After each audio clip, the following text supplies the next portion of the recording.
Why does General Grievous cough so much?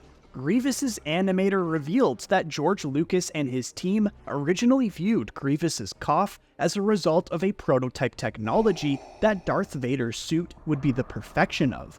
The cough also foreshadows the trademark breathing of Vader. In universe, the initial reason for the cough was that cybernetic technology wasn't advanced enough at the time. Another reason was given in the 2003 Tartakovsky Clone Wars, where during the Battle of Coruscant, Mace Windu crushes Grievous's chest with the Force. But did you know the cough sound used for Grievous was actually George Lucas himself?